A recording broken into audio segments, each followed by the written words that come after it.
మాధవ పెద్ది పుణ్యశీల ప్రసాద్ నవలా స్రవంతిలో భాగంగా మోహన రాగం నవల తర్వాయి భాగం. కమలమ్మ గుండెలు దడదడలాడాయి. రాత్రంతా నిద్ర లేదురా. తెల్లవారుజామున ముహూర్తమా? ఇప్పుడేమో నువ్వు ఈ ఊళ్ళోనే ఉన్నావని ఎవరో చెప్పారమ్మా. ఎవరో పెళ్లి కూతురు వైపే ఆయన ఆయన చెప్పాడు. అన్నట్టు పెళ్లి కూతురు తండ్రి నీకు తెలుసుటగా? ఆ ఆ పెళ్ళికొడుకు పేరేంటి? టాపిక్ మారుస్తూ అడిగారు కృష్ణశర్మ గారు. రామచంద్రరావు. తప్పిపోయిన సంబంధం గురించి అడిగావు గదూ? నుంచోలేక కాళ్ళు వణుకుతూ ఉండగా కమలమ్మ గుమ్మాన్ని గట్టిగా పట్టుకుంది. ఆ పిల్ల అందంగా ఉంటుందిట, అన్నీ వాళ్ళకి నచ్చాయిట. కానీ కానీ ఇద్దరు అన్నారు. ఆ పిల్ల ప్రవర్తన అంత మంచిది కాదుట్రా. పిల్లవాడి పెత్తల్లి ఈ ఊళ్ళోనే ఉందిలే, కామాక్షమ్మ అని. వాళ్ళింటి పక్కింట్లో ఒక పిల్లవాడితో పేరేంటో చెప్పుకున్నారే, కిషోరా మోహంట. వాడితో ఆ పిల్లకేదో ఉందని ఎవరి నోట విన్నా ఆ మాటే పెళ్ళిలో. చూస్తూ చూస్తూ తెలిసి ఎలా చేసుకుంటారు ఎవరన్నా? మీరే చెప్పండి. అందుకని కళ్ళు మూసుకొని చెప్పుకుపోతున్న ఆ పెద్ద మనిషి ఏ విధమైన మాట జవాబు వినిపించకపోయే వాళ్ళకి వాళ్ళు అక్కడ లేరేమోనని కళ్ళు తెరిచాడు. సోఫాలో అలాగే నిటారుగా ఉండిపోయారు కృష్ణశర్మ గారు. ఆయన మొహం తెల్లగా పాలిపోయి ఉంది. కమలమ్మ కింద పడిపోయింది. ఆవిడ కింద పడినట్టు కూడా కృష్ణశర్మ గారు గమనించలేదు. ఏమీ అర్థం కాలేదు శ్రీహర్రావు గారికి. అమ్మాయి అమ్మాయి అన్నాడు ఆయన కంగారుగా. మాధవి వాకిట్లోంచి వచ్చి తల్లి ఎందుకు పడిపోయిందో అర్థం కాక మాలతిని పిలిచింది. మాలతి గబగబా వచ్చి తల్లిని పట్టుకుని కూర్చుంది. మాధవి నీళ్లు తెచ్చాక కమలమ్మ మొహం మీద చిలకరించింది. కాసేపటికి కమలమ్మకి స్పృహ వచ్చింది. ఎవ్వరూ ఏం మాట్లాడలేదు. మాలతి మొహాన్ని చూసిందామె. తర్వాత చుట్టూ చూసింది. శ్రీహర్రావు గారు కనిపించారు. ఆయన చెప్పింది జ్ఞాపకం వచ్చింది. అంతే. ఆవిడ అపర కాళికాదేవి అవతారం ఎత్తింది. ఏంటి, నా కూతురి నడత మంచిది కాదా? ఎవరలా అన్నది? నా కూతురి ప్రవర్తన మంచిది కాదని ఎవరన్నది చెప్పండి. వాళ్ళ నాలిక చీరేస్తాను, నిలువున వాళ్ళని పాతేస్తాను, ముక్కలు ముక్కలుగా నరికి పారేస్తాను. నా మాలతి ఎంత శీలవతి, ఎంతటి గుణవంతురాలు, ఎలాంటి పిల్ల! నిప్పు, అది నిప్పు లాంటిది తెలుసా? దాన్ని ఏమన్నా అంటే వాళ్ళ నోళ్ళు పడిపోతాయి, వాళ్ళు పురుగులు పడి చేస్తారు. నా తల్లి గురించి ఇంకో మాట విన్నానో నేను ఊరుకోను. ముష్టి పెళ్ళి చేసుకోకపోతే పోని, ఇలాంటి మాటలు మాత్రం ప్రచారం చేయొద్దని చెప్పండి. తెలిసిందా? ఏ విధవా నా కూతుర్ని చేసుకోనక్కర్లేదు. దానికి ఇంత తిండి పెట్టకపోవు. దాన్ని ఆ విధంగా ఆడిపోసుకున్న వాళ్ళు ఊరికే చావరు, కుళ్ళి చస్తారు. వాళ్ళ వంశం సర్వనాశనం అవుతుంది. దాని ఉసురు వాళ్ళకి తప్పకుండా తగిలి తీరుతుంది. ఇదిగో దేవుడు ఎదురకుండా చెప్తున్నాను, నా మాటలన్నీ నిజమై తీరుతాయి. ఆవేశంతో ఊగిపోతూ పిచ్చెత్తినట్టే మాట్లాడసాగింది. అరిచి కింద కూలబడిపోయింది. ఇదంతా చూస్తూ అయోమయంగా నిలబడిపోయాడు ఆ పెద్ద మనిషి శ్రీహర్రావు గారు. కృష్ణశర్మ గారికి నాలిక పిడచగట్టుకుపోయింది. మాలతి తండ్రి పరిస్థితి గమనించి మంచినీళ్లు తెచ్చి తండ్రికి ఇచ్చింది. కమలమ్మ విపరీతంగా ఏడవసాగింది. తల్లి దగ్గర కూర్చొని కన్నీళ్లు తుడుస్తోంది మాలతి. మాధవి వింతగా చూస్తోంది. బరువుగా నోరు విప్పారు కృష్ణశర్మ గారు. మాలతి నా కూతురు. రామచంద్రరావు చూసింది మా అమ్మాయినే. నెమ్మదిగా ఒక్కొక్క మాట అన్నారు. వణికిపోయాడు శ్రీహర్రావు గారు. చేసిన తప్పు ఇప్పటికి తెలిసొచ్చింది ఆయనకి. వెరీ సారీ రా శర్మ, నాకు ఈ సంగతి తెలియదు. తప్పురా. నీ పిల్లల్ని అలా అనకూడదురా. నేను అసలు చెప్పకుండా ఉండాల్సిందిరా. నేను ఇక్కడికి రాకుండా ఉంటే బాగుండేది. అసలు ఎవరు ఎందుకు ఈ మాట పుట్టించారో ఏంటో. నన్ను క్షమించరా. వచ్చిన వాడిని వచ్చిన దారిపోక మీ మనసుల్ని కష్టపెట్టాను. నేనేం చేస్తే మీకు ఈ బాధపోతుంది? ఆ కళ్ళల్లో నీళ్లు తిరిగాయి. కృష్ణశర్మ గారు బొమ్మలాగా ఆయన వైపే చూస్తూ ఉండిపోయారు. ఏం మాట్లాడలేదు. అసలు ఆ మాటలు ఆయన తలకెక్కలేదు. ఏం మాట్లాడాల్సి వస్తుందో అని ఒక క్షణం కూడా నిలవలేక, వస్తాన్రా, నన్ను దయచేసి క్షమించండి అని రెండు చేతులు జోడించి బయటికి వెళ్ళిపోయారు ఆయన. కమలమ్మ మతి స్థిమితం పోయిన దానిలాగా మాలతిని పట్టుకొని, అమ్మా మాల, ఎంత నీచత్వం నీకు అంటగట్టారే తల్లి. నీ బతుకు ఇలా బండలు చేశారే అమ్మా. దేవత లాంటి నీకు కళంకకమా? నేనెందుకే ఇంకా బతకడం? ఎలాగే ఇవన్నీ సహించడం? హఠాత్తుగా నా గుండె ఆగిపోతే బావుండు. నాకు పిచ్చి పడితే బావుండు. ఏడుపు హఠాత్తుగా ఆపి, ఆనాడు అసలు వాళ్ళ కొంపకెందుకెళ్ళావి? అదే, అదే ఇంత అనర్థానికి హేతువైంది. ఈ అపనిందకు అదే కారణం. అవును. ఆడపిల్లలు అర్ధరాత్రి దాకా తిరిగితే జరిగే అనర్థం ఇప్పుడైనా అర్థమైందా అండి మీకు? కూతుర్ని, భర్తని కూడా గుడ్లురిమి చూస్తూ గర్జించిందామె. వాళ్ళ నోళ్ళు పడా! ఇలా నా కూతుర్ని అనవసరంగా అన్న వాళ్ళని దేవుడు ఊరికే వదులుతాడా? నన్నింత దుఃఖపెట్టిన వారికి నా ఉసురు, నా కూతురి ఉసురు తగలకుండా ఉంటుందా? అసలలా అన్న వెధవల్లో, ఆడపక్షుల్లో ఎంతమంది నీతిమంతులున్నారు? ఎంతమంది శీలవంతులున్నారు? అంత శ్రీరంగ నీతులు చెప్పగానే సరే, గురివింద గింజ సంజం వీళ్ళంతా. ఛీ!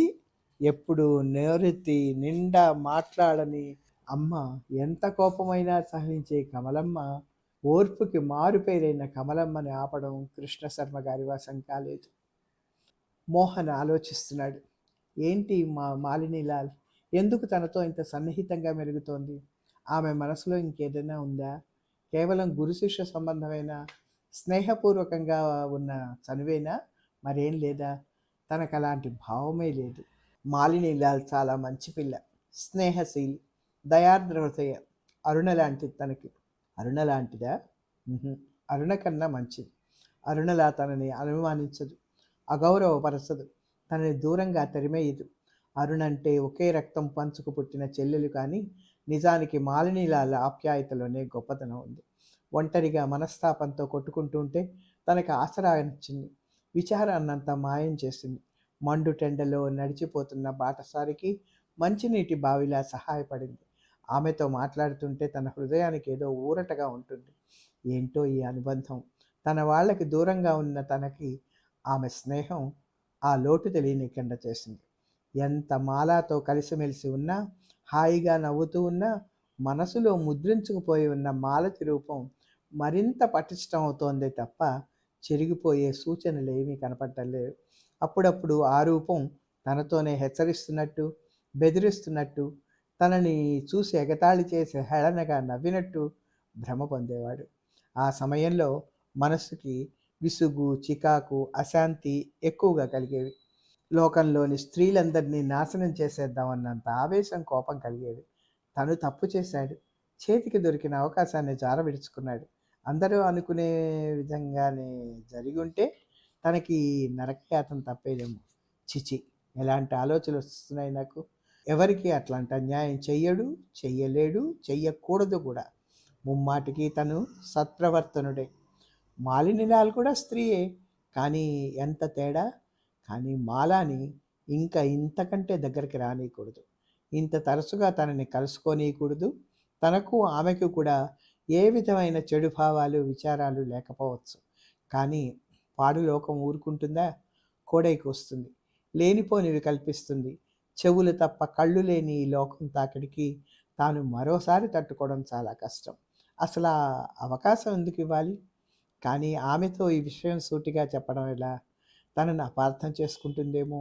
ఏమైనా సరే, తనకది బాధాకరమే అయినా కూడా ఆమెను దూరం పెట్టాల్సిందే. అదే ఇద్దరికీ మంచిది. ఏమండోయ్ మోహన్ మాస్టారు, చెవుడు కూడా వచ్చినట్టుందే. ఏంటి అలా చూస్తున్నారు? కళ్ళు తెరిచే నిద్రపోతున్నారా? మేలుకొనే కలలు కంటున్నారా? ఏంటి విశేషం? చెవిలో నోరు పెట్టి గట్టిగా అరిచింది మాలినీలాల్. ఎర్రటి పట్టుచీర, ఎర్రని స్లీవ్లెస్ బ్లౌజ్, నడినెత్తిన ముడి, ఒక పక్కన ఎర్ర గులాబీ, 2 మొండి చేతులు, పెరిమెలకు ఎర్ర రంగు, ఆ పెరిమెల మధ్య తెల్లని చల్లని చిరునవ్వు. దేవతల నిత్యము దర్శనమిచ్చే ఈమెతో నన్ను కలవద్దు అని ఎట్లా చెప్పడం? అసలు ఎవరితోనూ తనలా చెప్పలేడు కదా. అందులోనూ మాలాతో అసలు చెప్పలేడు. మిమ్మల్నే. ఏంటి మాస్టారు అంత పరధ్యానం? నిన్న నాకు మాటిచ్చిన విషయం మర్చిపోయారా అంది. జూలాజికల్ పార్క్కి వెళదామన్నారు కదా. నవ్వొచ్చింది మోహన్కి. చూడు మాల, నువ్వెప్పుడు నా రూమ్కి వచ్చి కూర్చుంటే ఇంట్లో మీ బాబాయ్కి సహాయము. ఆవిడ నేను చేస్తానన్నా నన్నేమీ ముట్టుకొనియదు. బతిమాలగా బతిమాలగా ఎలాగో ఇప్పటికి మాత్రం బిందుని అప్పగించింది నాకు. సగం తెలుగు, సగం ఇంగ్లీషు, మరి కాస్త హిందీ, 3 భాషలు కలిసి సమాధానం చెప్పింది నవ్వుతూనే. ఏ పని లేకపోతే నాకు మాత్రం ఎంత వస్తుంది మీరే చెప్పండి. నన్ను ఇంకా చుట్టంలాగే చూస్తుంది మా బాబీ. ఎప్పుడు ఇక్కడికి వస్తే మీ వాళ్ళేమో అనుకోరు కదా. మొదటిసారిగా వేశాడా ప్రశ్న ఎంతో బాధపడుతుంది. వాళ్ళకి తెలియకుండా రావడం లేదుగా నేను. ఏమనుకుంటారు? కాదు మాల, నీకు తెలియదు. నువ్వు ఆడపిల్లవి, నేను బ్రహ్మచారిని. ఇద్దరం వయసులో ఉన్నాం. మనం ఎంత స్నేహితులమైనా, ఎంత గురు శిష్యులమైనా, ఎంత సన్నిహితమైనా చూసేవాళ్ళకి బాగుండదు. మనకే వికారము లేకపోవచ్చు, కానీ ఈ సంఘం ఉంది చూశావు. ఆవేశంగా మాట్లాడుతున్నాడు మోహన్. నవ్వు ఆపుకోవడానికి విశ్వ ప్రయత్నం చేస్తోంది మాలిని. అది గమనించలేదు మోహన్. ఈ సంఘానికి ఎదురు చెప్పేవాళ్లే లేరు. ఇదిగో పులంటే అదిగో తోక అనే లోకం ఇది. సంఘం అంటే నాకు నాకు ఇంకా ఆపుకోలేక కిలకిల నవ్వేసింది మాల. కుర్చీలోంచి లేచి ఒళ్ళు విరుచుకుంటూ, ఏంటి మాస్టారు మీరు కొత్తగా కనబడుతున్నారే ఇవాళ అంది తిరిగి పక్కన నవ్వుతూ. ఏంటి పిల్ల, ఈమె మనస్తత్వం ఏంటో అసలు అర్థం కావడం లేదు. ఎలా చెప్పాలి ఈ పిల్లకి? ఎలా ఈమె నుంచి తప్పించుకోవడం? ఆలోచనల తర్వాత కానీ రండి మీరు. కారు మన కోసం గంట నుంచి వెయిట్ చేస్తోంది. బిందు ఎప్పుడో కారు ఎక్కి కూర్చుంది. అన్నట్టు చెప్పడం మర్చిపోయాను, అన్నయ్య వదిన కూడా వస్తున్నారు ఇవాళ. ఏంటి నిజంగానేనా? రామ్లాల్ గారు వస్తున్నారా? రామ్లాల్ గారు, కృష్ణమ్మ గారు కూడా వస్తున్నారు. ఇంకా తమదే ఆలస్యం. కృష్ణ వాళ్ళ వదిన పేరు. వెళ్ళి గేటు ముందు నిల్చుంది మాలినీలాల్. వాళ్ళు కూడా వస్తున్నప్పుడు తను వెళ్ళకపోతే బాగుండదు. మాలాతో ఎప్పుడు వెళుతూ తీరా వాళ్ళు వచ్చే రోజు తను మానేస్తే అది ఏమైనా అపోహలకు దారితీయచ్చు. పోనీ వెళితే అక్కడ మాలా ప్రవర్తన ఎలా ఉంటుందో. ఏమైనా ఈ అమ్మాయి ఈ మధ్య చనువు ఎక్కువగా తీసుకుంటోంది. ఆమెని వారించలేని ఏదో బలహీనత తనలో ఉంది.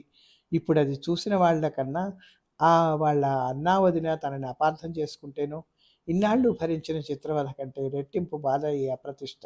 వెళ్ళలేక వెళ్ళకుండా ఉండలేక సతమతమవుతున్నాడు మోహన్. ఏంటి సార్ ఇంకా ఆలస్యం? బయట నుంచి కేకేసింది మాల. వాళ్ళని ఇంకా వెయిట్ చేయించడం తనకి మర్యాద కాదు. ఏమైతే అది అవుతుందనుకుంటూ రూమ్కి తాళం వేసి బయటకు వచ్చాడు. కారు డోర్ తీసి ఎక్కబోయి తెల్లబోయాడు. పక్క పక్క నవ్వింది మాలినీలాల్. అక్కడ రామ్లాల్ గారు లేరు, కృష్ణమ్మ గారు లేరు, ఆఖరికి బిందు కూడా లేదు. కోపం వచ్చింది మోహన్కి. ఏంటి అమ్మాయికి తనతో ఆటలు? బాగా బుద్ధి చెప్పాలి. సారీ మాస్టారు, అలా చెప్తే కానీ మీరు కదిలేట్టు లేరని. నన్ను క్షమించరు? కఠినంగా మారిన మోహన్ చూస్తోంది మాల. చేసేది లేక కారెక్కాడు. బిందు ఎందుకు రాదు? అది రాదుట, కాళ్ళు నొప్పులట.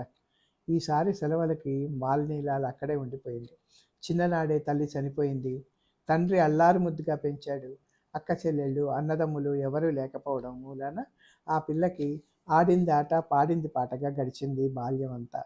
కొన్నాళ్ళు మేనమామ దగ్గరుండి చదివి అక్కడ నచ్చక పెత్తండ్రి దగ్గరికి వచ్చింది. తండ్రి సెలవులకు రమ్మని రాస్తే డిసెంబర్లో వస్తానని తిరుగు జవాబు రాసింది. పరీక్షలు మోహన్ ప్రోత్సాహంతో చాలా బాగా రాసింది. మాల, నీకు ఇంకా చిన్నతనం పోలేదు. నీకు ప్రపంచం అంటే ఏంటో తెలియదు. అనుభవం శూన్యం, చెబితే గ్రహించుకోలేవు అన్నాడు మోహన్ ఇంగ్లీష్లో డ్రైవర్కి అర్థం కాకుండా ఉండాలని. ఆశ్చర్యంగా చూసింది మాలిని. చూడు, జరిగిందేదో జరిగిపోయింది, విచారించే లాభం. ఇంక ముందు జరగాల్సిందేదో ఆలోచించాలి. దేవుడు అన్నీ మనమేలికే చేస్తాడు. శ్రీహరి వచ్చి చెప్పి వెళ్ళడం మంచిదే అయింది. లేకపోతే మనం ఇంకా అజ్ఞానంలోనే ఉండేవాళ్ళం. చిల్లగా నవ్వారు కృష్ణశర్మ గారు భార్యను ఓదారుస్తూ.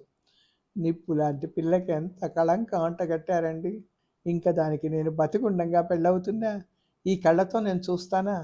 ఛా, ఊరుకో, ఏం మాటలవి?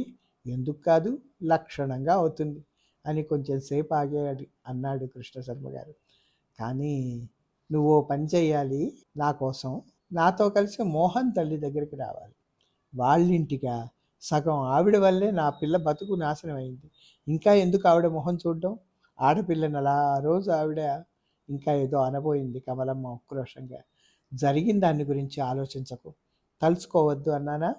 అయినా నువ్వు దాన్ని అసలు ఆ రోజు బయటికంటూ పంపించకపోతుంటే ఇదంతా వచ్చేదే కాదుగా. నేను పంపించేదేమిటి? అదంతా ఇప్పుడు ఎందుకు? కానీ నా మాట విని నాకు సహకరించు. మోహన్కి మాలతిని ఇస్తాం, చేసుకోమని అడుగుదాం. కమలమ్మకి ఈ మాట సహజంగానే తోచింది. ఏ మోహన్ ఒక్కడే కొడుకు, ఆ ఇల్లు ఉన్న ఆస్తి రేపు అతనివేగా. ఆడపిల్ల అరుణ రేపు పెళ్ళై వెళ్ళిపోతుంది. అతడు మంచి ఉద్యోగంలో ఉన్నాడు. ఇంతకంటే మంచి సంబంధం ఇప్పుడు కావాలనుకున్నా రాదు. అంతా బాగానే ఉందనుకుంది. మాలతి అన్నీ వింటూనే ఉంది, చూస్తూనే ఉంది. ఇవన్నీ ఆమె మనసు మీద తీవ్రంగా పనిచేస్తున్నాయి. ఇప్పుడు లోకం దృష్టిలో తను శీలహీనురాలు. లోకం కసి ద్వేషం కలిగే ఈ లోకం మీద. రేపు తన పెళ్ళైతే ఈ లోకం నోరు మూతపడుతుందా? అవును, కొంత సద్దు మనగచ్చు. కన్నీళ్లు కారసాగాయి. తన మీద తనకే జాలేసింది. జీవితం మీద విరక్తి కలుగుతోంది. తను ఎందుకు అసలు బతకడం? తల్లిదండ్రుల కోసం. అయినా సచ్చి ఏం సాధించాలి? సంతోషంగా ఉన్నట్టు నటించాలి. సాధ్యమైనంత వరకు బతుకుండి తల్లిదండ్రులకు సంతోషం కలిగించాలి. జరిగిన సంఘటనలేవి తనని కదిలించలేదని వాళ్ళు అనుకోవాలి. తను ఏ భావాలు మనసులోకి రాకుండా మనసును రాయి చేసుకోవాలి. అది సాధ్యమా? ప్రయత్నించాలి. కాలేజీ నుంచి అప్పుడే వచ్చింది అరుణ. అనసూయమ్మ తీవ్రమైన ఆలోచనలో ఉన్నట్టుంది. కాఫీ కూడా పెట్టలేదు. అమ్మా, కాఫీ పెట్టలేదు అడిగింది అరుణ. తల్లి దగ్గరే వచ్చి కూర్చుంది. తల్లి మాట్లాడకపోవడంతో అన్నయ్య ఉత్తరం రాశాడా అని అడిగింది. మళ్ళీ మోహన్ దగ్గర నుంచి ఉత్తరం వచ్చినాడు అలాగే దిగులుగా కూర్చుంటుంది అనసూయమ్మ ఎప్పుడు. లేదన్నట్టు తల ఊపింది ఆమె. ఏంటి మరి, ఒంట్లో బాగాలేదా? చెయ్యి పెట్టుకొని చూసింది. చెయ్యి వేడిగా ఉన్నట్టు అనిపించింది. కంగారుగా మెడ నుదురు తాకి చూసింది. ఏం లేదే. విసుగ్గా చెయ్యి తీసేసింది ఆవిడ. లేదంటావేంటి? ఒళ్ళు వేడిగా ఉంటే కాఫీ పెడతానుండు, నువ్వు పడుకో. నువ్వు రెస్ట్ తీసుకోకపోతే అన్నయ్యకి ఇప్పుడే ఉత్తరం రాసేస్తాను. అబ్బా అరుణ, నువ్వు కాసేపు ఊరుకోవే. నాకే జ్వరం లేదు, ఆలోచనల వల్ల ఒళ్ళు వేడిగా ఉందేమో అంతే. ఏం ఆలోచనలు అని అడుగుదామని నోరు తెరిచింది. ఎలాగూ వాడికి ఇవాళ నా పేరు మీద ఉత్తరం రాయాలిగా. ఏం రాయాలి? అంతవరకు అరుణకి చెప్పలేదే అన్న విషయం గుర్తొచ్చి మొదలెట్టింది అనసూయమ్మ. ఇవాళ మీ అన్నయ్యకు సంబంధం వచ్చింది. ఎవరనుకున్నావు? కమలమ్మ గారు, కృష్ణశర్మ గారు వచ్చి వెళ్ళారు. అలా చూస్తావేంటే? మాలతి మాధవి లేరు, వాళ్ళమ్మ నాన్నాను. వాళ్ళ మాలతిని మన మోహనుడికి పెళ్లి చేసుకోమంటూ వచ్చారు. 1 గంట కూర్చొని వెళ్ళారు. నాకు చెయ్యి కాలు ఆడితేనా ఒక్కదాన్ని అన్నిటికీ. ఆవిడ పాపం దాదాపు ప్రాధేయపడి అడిగింది. ఇన్నాళ్ళు ఏం చేశారో. ఎక్కడా కుదరలేదేమో మనం కనబడ్డాం. మాటల్లో అప్పుడే మగపెళ్లి వాళ్ళ దర్పం వచ్చేసింది ఆవిడికి. అరుణ మొహంలోకి కాంతి వచ్చింది. అనసూయమ్మకి మాలతి లాంటి కోడలు రావాలని ఎన్నాళ్ళ నుంచో కోరిక. మగపిల్లవాడి తల్లి తనే పోయి అడిగితే తక్కువ కాదు. ఆ సంఘటన జరిగాకన్నా వాళ్ళంతటా వాళ్లే వస్తారేమోనని కాస్త అటూ ఇటూ చేసి సరేనందాం అనుకుంది. కానీ ఎన్నాళ్ళు ఎదురు చూసినా రాలేదు వాళ్ళు. వీడు దూరంగా వెళ్ళిపోయాడు. ఇన్నాళ్ళకు గాను వీళ్ళు వచ్చి అడిగారు. ఆలోచిస్తానని చెప్పింది వాళ్ళకి. ఏమో మోహన్కి ఇష్టమవునో కాదో. ఇప్పుడు వాడి బుద్ధి ఎలా మారిందో. తీరా తను అవునని వాడు చేసుకోనంటే, అందుకని ముందు వాడి అంగీకారం తీసుకొని తర్వాతనే ఏదన్నా మాట చెప్పడం. ఆ మాటే వాళ్ళతో కూడా చెప్పింది. పాపం మరీ మరీ చెప్పెళ్ళారు. కట్నం కూడా కోరినంత ఇస్తామంటున్నారు. భగవంతుడి దయ వల్ల వాడు ఒప్పుకుంటే తను ఇంకా కృష్ణ రామ అనుకుంటూ కూర్చోవచ్చు. అరుణ బాధ్యతని వాళ్ళే చూసుకుంటారు. తనకి ఇంకా నిశ్చింత. ఇవి ఆవిడ ఆలోచనలు. అన్నయ్యకి తనకి మధ్య మళ్ళీ సామరస్యం కుదురుతుందని అరుణకి సంతోషం. మోహన్ తప్పకుండా ఒప్పుకుంటాడని బలమైన నమ్మకం ఉంది అరుణకి. మాలతికి ఎన్నో సంబంధాలు వచ్చి తిరిగి వెళ్ళాయని, ఏది కుదరలేదని కామాక్షమ్మ చెప్తూనే ఉంది. ఆవిడ్ని ఇక్కడికి రానియకుండా చేయడం ఇక్కడ ఎవ్వరి తరమో కాదు. ఆవిడికి తెలియని విషయమే లేదు. మాలతికి ఎందుకు కుదరలేదో ఏ సంబంధమును ఈ సంఘటన వల్ల అయితే కాదు కదా. ఏమో, ఎవరికి తెలుసు? ఎవరు చెప్పుంటారు? ఇంకెవరు? ఆ కామాక్షమే. అన్నయ్య మీద ఇంకా ఎన్ని చెప్పి ప్రచారం చేస్తుందో. అసలు తనది తప్పు. ఇప్పుడు ఏమనుకునే లాభంలే. అలాంటి వాళ్ళతో విరోధమున్నా ప్రమాదమే, సయోధ్యతున్నా కష్టమే. ఏమైతే ఇంకా తన అన్నయ్యని ఎవ్వరూ పల్లెత్తే మాట కూడా అనలేరు. తను అన్నయ్య మామూలుగా తిరగచ్చు. ఇది అరుణ ఆలోచన. అనసూయమ్మ చెప్తూ ఉండగా అరుణ మోహన్కి ఉత్తరం రాయడం మొదలెట్టింది తల్లి పేరుతో. ఇక్కడికి ఆపుదాం.